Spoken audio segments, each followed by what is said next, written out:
Bonjour et bienvenue sur l'Argus.fr. À la découverte aujourd'hui d'une nouveauté Alfa. Alors il n'y en a pas souvent donc on en profite. Et c'est le nouveau Alfa Romeo Milano. Un petit SUV du segment B qui a la même plateforme que le Peugeot 2008 notamment. Mais vous allez voir que côté style, l'Alfa a vraiment l'ADN maison.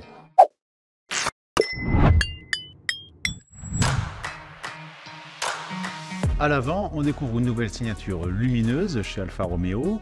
Alors il y a toujours le principe des trois feux, ici les blocs de feu de jour, mais ici ils sont à double étage avec le bloc principal en dessous. Et puis évidemment, on est chez Alfa Romeo, donc la fameuse calandre, le Scudetto, bouclier en français, qui sera disponible selon deux versions.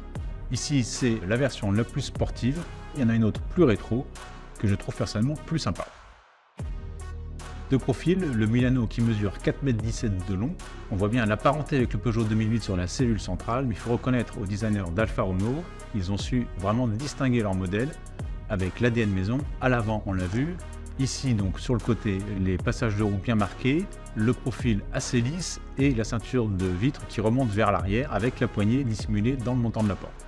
Et puis enfin, la partie arrière. Encore une fois, on rappelle des Alfa Romeo historiques avec le fameux Coda Tronca, une fameuse arrière à plan coupé. Vous le verrez tout à l'heure quand on sera à l'intérieur, outre de le distinguer stylistiquement des autres modèles, il a aussi un avantage en termes d'habitabilité.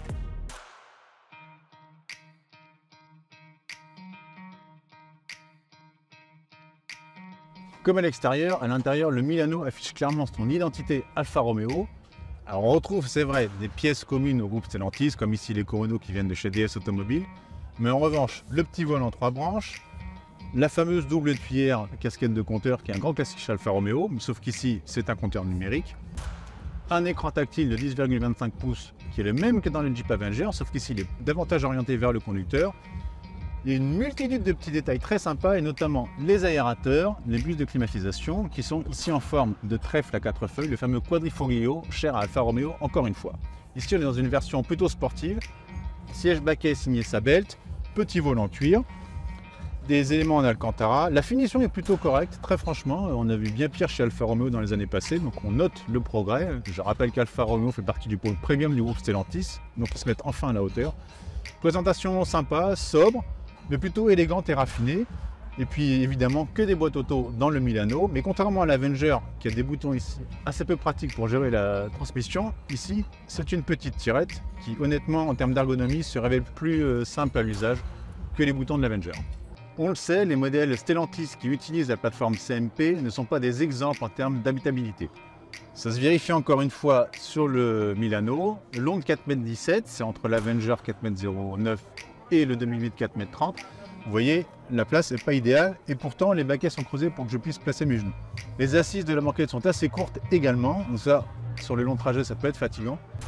Pour le reste, on a un peu l'impression d'être engoncé avec les vitres qui remontent et encore une fois les imposants baquets à l'intérieur. Certainement que sur les finitions plus classiques et moins sportives, avec des sièges plus simples et moins épais, ce sera un peu mieux. Mais en revanche, l'avantage d'avoir une habitabilité réduite à l'arrière, c'est qu'on gagne beaucoup en volume de coffre. Le Milano affiche 400 litres de chargement, très très bonne mesure dans la catégorie en général.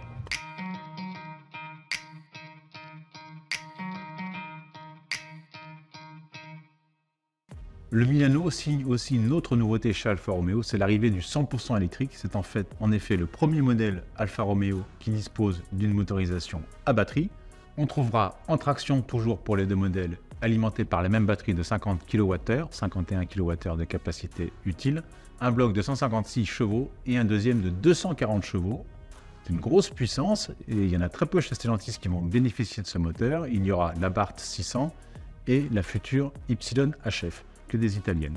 Mais par contre, le Milano existera aussi en thermique avec le nouveau bloc Stellantis micro-hybride de 136 chevaux. Je vous le rappelle, c'est un 3 cylindres 1 litre de PureTech Turbo 200 chevaux, accouplé à un mini-bloc électrique logé dans la boîte de vitesse. C'est une conception assez originale et qui, pour l'instant, on ne retrouve que chez Stellantis.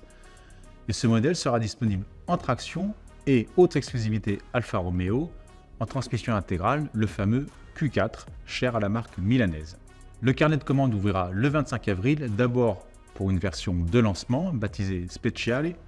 Côté tarif, on comptera pour la version hybride 31 000 € et pour les versions électriques à partir de 40 500 €.